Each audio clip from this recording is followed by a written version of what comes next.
Amin. Silakan duduk. Salam sejahtera untuk kita semua. Haleluya. Tuhan memberikan kita kembali waktu yang baik untuk belajar Alkitab. Saya berterima kasih kepada Bapak Gembala, Ibu Rohani atas kepercayaan membawakan PA pada saat ini. Minggu lalu saya sudah berbicara, sudah mengajar dari Filipi pasal 4 ayat 13. Nah, kali ini saya akan memulai satu seri PA. Kita belajar dari surat Filipi. Surat Paulus kepada jemaat di Filipi. Kita akan memulai dengan membaca 2 ayat pertama di pasal 1. Filipi pasal 1 ayat 1 dan 2. Saya bacakan untuk kita semua dalam nama Tuhan Yesus Kristus. Dari Paulus dan Timotius, hamba-hamba Kristus Yesus, kepada semua orang kudus dalam Kristus Yesus di Filipi, dengan para penilik jemaat dan diaken. Kasih karunia dan damai sejahtera dari Allah Bapa kita dan dari Tuhan Yesus Kristus menyertai kamu. 2 ayat ini sebagai salam pembuka dari penulis yang bernama Paulus dibantu oleh Timotius untuk memulai satu surat yang luar biasa indah. Filipi adalah sebuah surat yang terdiri dari rangkaian kalimat-kalimat indah. Bukan sekedar kalimatnya ditulis dengan indah, tetapi nuansa dari surat ini sangat menyenangkan. Penuh dengan sukacita, penuh dengan kehangatan. Seperti ekspresi seseorang yang hidupnya sementara berbahagia, yang hidupnya sangatlah menyenangkan. Ya, jadi ini penekanan utama dari sastra surat Filipi. Bapak Ibu bisa baca di rumah dan akan menemukan betapa hangat, betapa sukacita, betapa rendah hati kalimat-kalimat yang tertulis di surat ini. Tetapi ada satu paradoks, ada satu keadaan yang sebenarnya kalau secara manusia kita renungkan berlawanan. Sebab waktu merangkai kata-kata, kalimat-kalimat penuh sukacita, penuh kehangatan, penuh bahagia dan semenyenangkan surat Filipi, Paulus sebenarnya sementara ada di dalam penjara. Sebenarnya ketika rangkaian kalimat ini ditulis, secara manusia Paulus itu ada di tingkatan terbawah hidup. Di titik di mana tidak ada kebebasan apa-apa. Dia sementara terintimidasi, tidak bisa berbuat banyak, dan ada di penjara. Bapak Ibu, saya tidak tahu apakah di sini pernah ada yang pernah masuk penjara. Tapi jangankan penjara yang benar-benar penjara ya. Saya pernah lihatlah sel tahanan dan mengalami dinginnya hal-hal yang ada di dalam situ. Tidak menyenangkan, tidak ada sesuatu yang bisa membahagiakan di sana. Apalagi kalau bayangan kita penjara dalam Imperium Roma itu tempat yang busuk, yang buruk. Pokoknya segala sesuatu yang tidak bisa disenangi ada di situ. Tetapi Paulus di tengah titik nadir, titik terendah dalam kehidupannya, dia ada di penjara, dia bisa menghasilkan surat luar biasa penuh sukacita ini. Dan ada satu kesimpulan yang bisa saya sampaikan kepada Bapak Ibu Saudara, bahwa Paulus di dalam dirinya sungguh-sungguh sedang bersukacita. Dia tidak sementara bermunafik ria dan menulis surat yang tidak sesuai dengan suasana hatinya. Enggak. Secara jasmania dia memang ada di penjara. tetapi dirinya sementara sukacita, sementara bahagia, sementara senang. Makanya saya bilang tadi ini paradoks, sangat berlawanan. Saya langsung bawa kepada kehidupan praktis kita hari-hari ini. Adakah kita di hari-hari ini mengalami kemurungan, mengalami depresi, tertekan, merasa tidak mampu menghadapi hal-hal yang sementara ada di depan. Lalu kita menganggap ini normal. Kenapa normal? Ya kok memang keadaan sulit. Cari uang susah. Bisnis berat dijalankan. Atau ada yang mungkin, memang beta lagi sakit kok. Memang beta ada masalah rumah tangga. Sehingga kita mengaminkan bahwa ya patutlah saya, wajarlah saya untuk merasa tidak bahagia, kehilangan sukacita, bersungut-sungut, atau protes kepada Tuhan, atau menyatakan bahwa hidupku ini tidak enak untuk dijalani. Bapak Ibu, ini adalah kewajaran dunia. Kewajaran yang dibentuk oleh dunia. Dan semua manusia di bawah kolong langit ini yang masih injak tanah ini juga mengakui hal yang sama. Di situasi sulit, silakan berkabung, silakan kehilangan harapan, silakan kehilangan sukacita. Jalanilah hidupmu yang memang menyedihkan itu. Tapi kalau kita baca Alkitab, itu bukan konsep kerajaan Allah. Kalau kita lihat apa yang terjadi pada kehidupan Paulus lewat surat Filipi yang dia tulis, seharusnya tidak terjadi bagi orang percaya. Yang setuju bilang amin. Atau kita anggap ini kasuistis, hanya terjadi pada Paulus saja. Tidak mau kita aminkan terjadi pada diri kita. Mari kita tes. Coba lihat kiri kanan saudara, kalau dia senyum, dia masih berbahagia. Nah, yang setengah itu ya lagi setengah mati itu.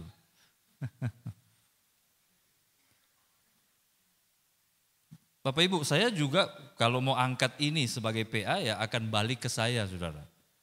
Apakah saya nanti ketika dalam keadaan sulit juga masih bisa bersuka cita ya kan? Ya, tapi saya sudah renung-renung baik-baik ini saudara, sudah siap kuda-kuda supaya kalau ada kesulitan. Saya juga sementara ada kesulitan besar ini sebenarnya saudara. Jadi sekalian membangun diri sendiri begitu. Oke, sekarang kita akan belajar kenapa Paulus bisa tetap berbahagia, tetap bersuka cita, melahirkan surat Filipi di tengah kesulitan besar, di dalam penjara.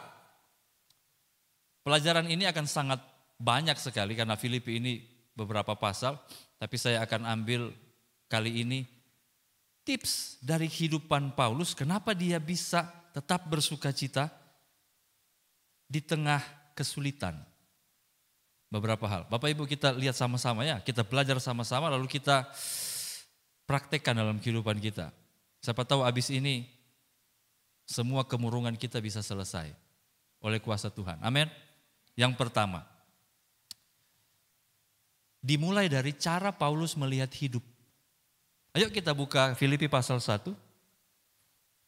Filipi pasal 1 ayat 21. Nah, ini langkah awal kira-kira dari Paulus kenapa dia sampai bisa tetap bersuka cita, tetap berbahagia padahal lagi ada kesulitan besar. Karena cara pandangnya terhadap hidupnya. Ayat 21 Filipi pasal 1 sama-sama kita baca 1, 2, 3.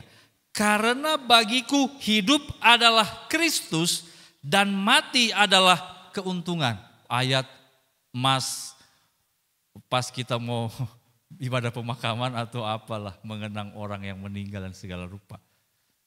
Ada di banyak krans bunga, turut berduka cita. Filipi 1 ayat 21, padahal yang mati itu, yang meninggal, pemabok keras, penjudi luar biasa. Tapi ya iya.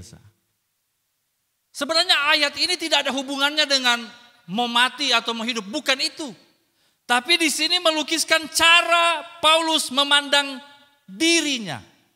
Dia tidak lagi memandang dirinya sebagai manusia di bawah kuk dosa.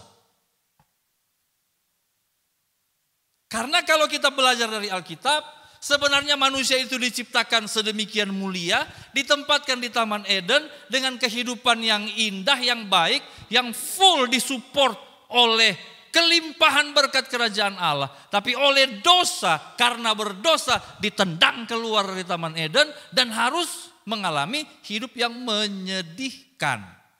Tetapi syukur kepada Allah, Bapa yang Maha Pengasih memberikan anaknya Yesus Kristus supaya semua yang percaya tidak perlu tinggal di dalam hidup yang menyedihkan akibat dosa itu.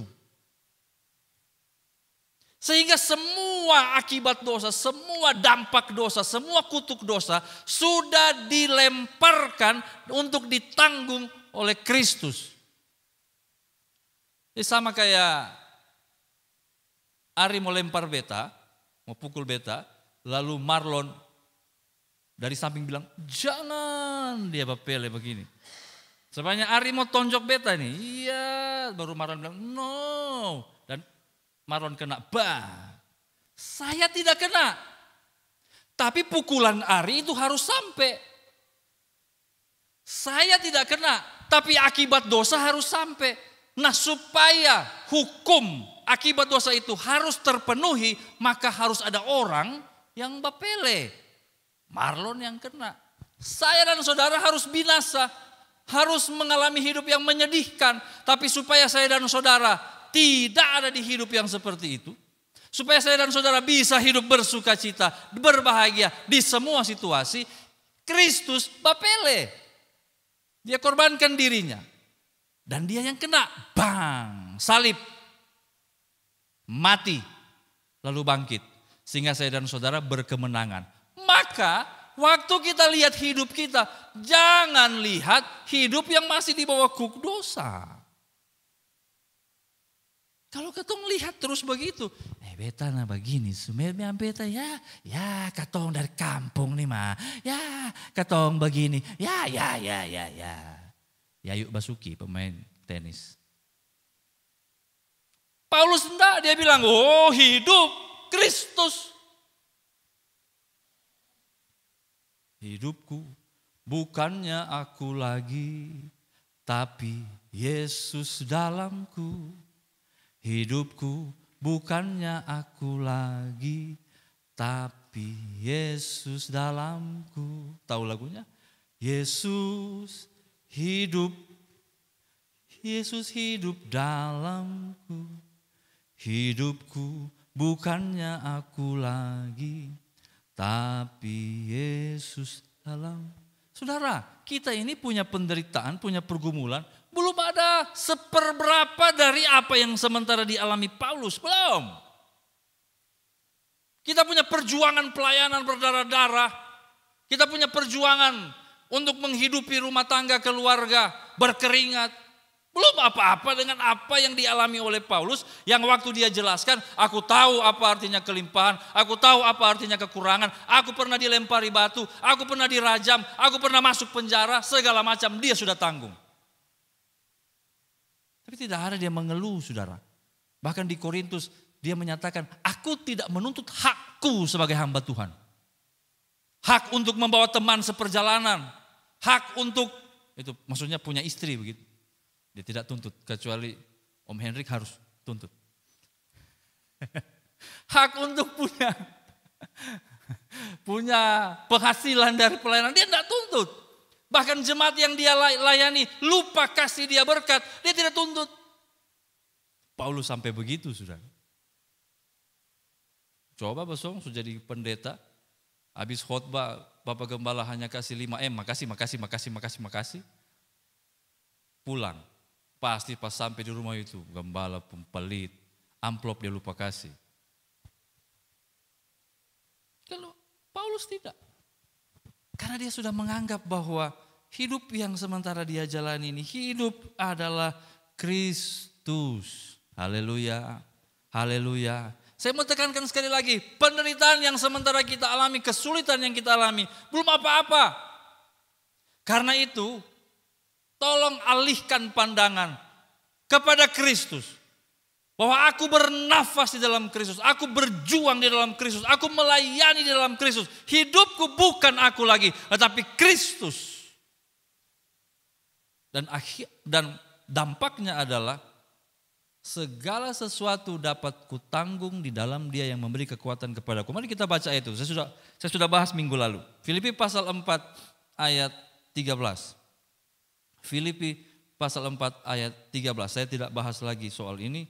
Hanya untuk mengingatkan ayat yang sangat powerful ini yang ada banyak atlet-atlet pakai. Dong pikir ini cuma atlet pung ayat. Kita semua pung ayat ini. Sama-sama kita baca ayat yang sangat kuat sekali. Filipi 4 ayat 13, 1, 2, 3. Segala perkara dapat kutanggung di dalam Dia yang memberi kekuatan kepadaku. Makanya tinggal di dalam Kristus, in Christo. En Christo. Di luar itu ya selesai. Cara pandang kita terhadap hidup. Hidupku bukannya aku lagi tetapi Kristus. Katakan amin. Oh sudah Bapak Pendeta, sudah. Makanya kami beribadah ini. Karena hidup ini bukan kami lagi tapi Kristus. Poin yang kedua. Poin pertama, cara pandangnya terhadap diri adalah Kristus. Hidupku adalah Kristus. Tetapi poin yang kedua, hidup adalah Kristus harus terbukti. Nah, ketong kalah banyak di sini. Hidup adalah Kristus harus terbukti. Kita baca Filipi pasal 3 ayat 12. Oh maaf. Filipi pasal 2 ayat 5. Saya baca ya, Filipi pasal 2 mulai ayat 5. Hendaklah kamu dalam hidupmu bersama menaruh pikiran dan perasaan yang terdapat juga dalam Kristus Yesus. Saya lanjut. Yang walaupun dalam rupa Allah tidak menganggap kesetaraan dengan Allah itu sebagai milik yang harus dipertahankan. Ayat-ayat yang sangat populer. Ayat 7. Melainkan telah mengosongkan dirinya sendiri dan mengambil rupa seorang hamba dan menjadi sama dengan manusia. Saya tambah lagi ayat 8. Dan dalam keadaan sebagai manusia, ia telah merendahkan dirinya dan taat sampai mati, bahkan sampai mati di kayu salib.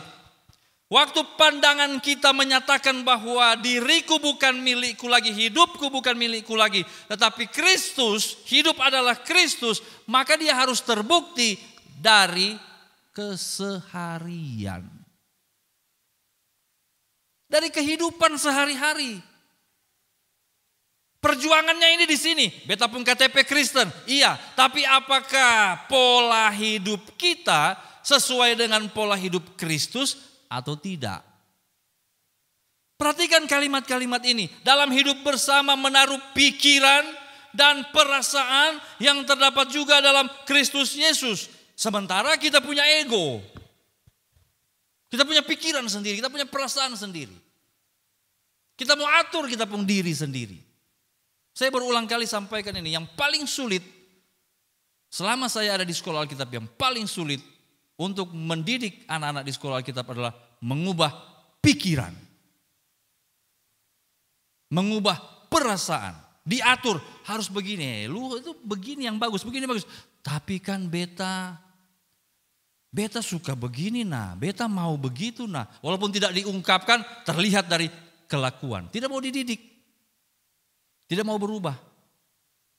Wah itu penghambat yang sangat besar. Anggap diri sebetul. Dan lebih celakanya lagi adalah ketika mereka, ini nanti berlaku umum saudara. Ketika mereka pegang handphone, mereka mulai berhubungan dengan siapa tahu. Dan mulai batelpon dan mulai ini itu. Dan masuklah pikiran dan perasaan dari tarupi, dari keluarga, dari sapa, mulai dengar. Hoa. Padahal di sekolah Alkitab dididik dengan firman. Ini pikiran dan perasaan di dalam Kristus. Tapi dong dengar yang dari luar. Sampai Marce bilang, om tak usah kasih handphone dong. Kenapa?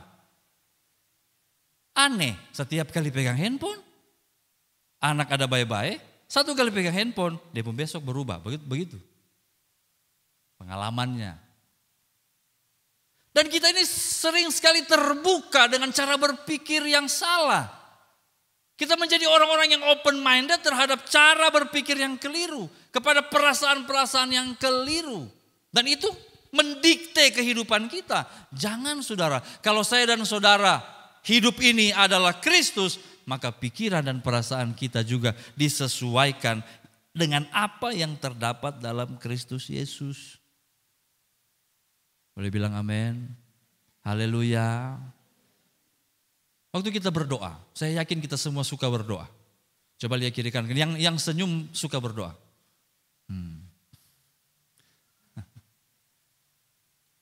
Saya baru dengar potongan khotbah tadi di Instagram. Dia bilang begini, doa itu tidak dijawab walaupun dia tidak jelaskan. Dia tidak jelaskan apa dan mengapa. Doa saudara itu tidak dijawab bukan karena Tuhan tidak mau menjawab doa. Tapi karena permintaanmu tidak sesuai dengan kehendak Allah. Beta tidak suka potongan-potongan begitu ya. Karena tidak menjelaskan apa-apa. Tapi kan ini beta lagi PA dan menjelaskan. Seringkali kita berdoa panjang. Kita berdoa sampai bergetar. Sampai menangis. Kalau udah tampung 3 ember itu air mata. Tapi tidak ada jawaban. Lalu mulai berkata, Tuhan sontoe beta. Hey, minta maaf. Bukan doa yang benar yang didengar Tuhan. Tapi doa orang benar. Karena orang benar doanya pasti benar. Tapi doa yang benar dalam tanda kutip terangkai dengan baik. Belum tentu lahir dari hati dan motivasi yang benar. Itu yang akan membuat masalah dalam diri. Dalam hidup. Jadi kita harus menyesuaikan dengan pikiran Tuhan dan perasaan yang terdapat di dalam Kristus Yesus. Baru itu sinkron. Waktu sinkron, nah kita akan bisa berdiri dan berkata, beta ini Tuhan sayang betul. Kenapa? Setiap kali beta berdoa, Tuhan selalu kabulkan. Dan ini kalimat ini berkali-kali diucapkan oleh istri saya, saudara. Yang memang rajin berdoa itu. Pernah satu kali saya berdoa tidak ada jawaban Tuhan, dia bilang, lihat beta. Beta satu kali sah, tapi setiap kali berdoa Tuhan jawab. Dia bilang, baik sudah. Karena beliau memang sinkron. Cari sinkronnya itu loh.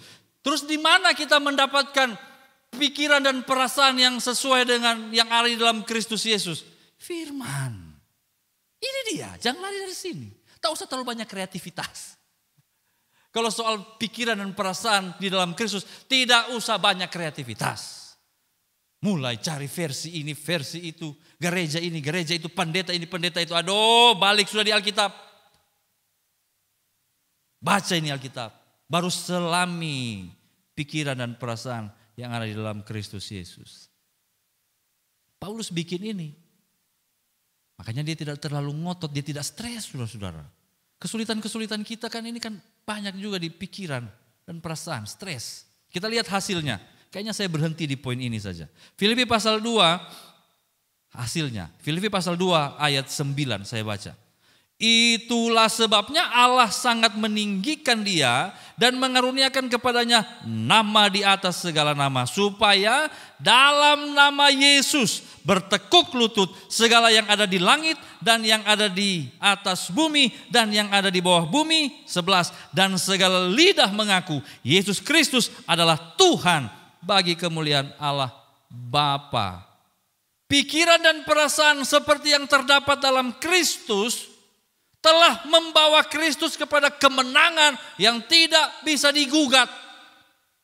Kemenangan yang dilegalkan oleh Bapa sendiri. Dan ini Paulus tulis bukan untuk menjadi cita-cita angan-angan kosong. Paulus menulis ini dengan baik-baik, imani tangkap ini Bapak Ibu Saudara. Paulus menulis ini untuk menjadi contoh dan teladan. Kalau pikiran kita, perasaan kita sama seperti Kristus, maka hidup kita akan berkemenangan sama seperti Kristus. Kalau pikiran kita dan perasaan kita tidak sama seperti Kristus ya kalah. Saya tutup saudara, makanya Paulus di dalam penjara dia bisa menulis surat yang indah. yang menggambarkan betapa dirinya adalah orang yang penuh sukacita, orang yang penuh bahagia, penuh kehangatan, padahal sementara di penjara. Ternyata penjara tidak dapat mengganggu sukacita Paulus. Kesulitan tidak dapat merusak kebahagiaan Paulus. Jangan ini menjadi pengalaman Paulus saja. Tapi mari kita ikuti langkah-langkah yang sudah diambil oleh Paulus. Hidupku bukan aku lagi, tapi Kristus. Lalu pikiranku, perasaanku, aku sesuaikan dengan apa yang terdapat di dalam Kristus. Maka aku akan bahagia, tenang, tentram di tengah segala kesulitan. Aku, saya, saudara bisa menang. Haleluya, amin, puji Tuhan. Saya kembalikan kepada Bapak Gembala.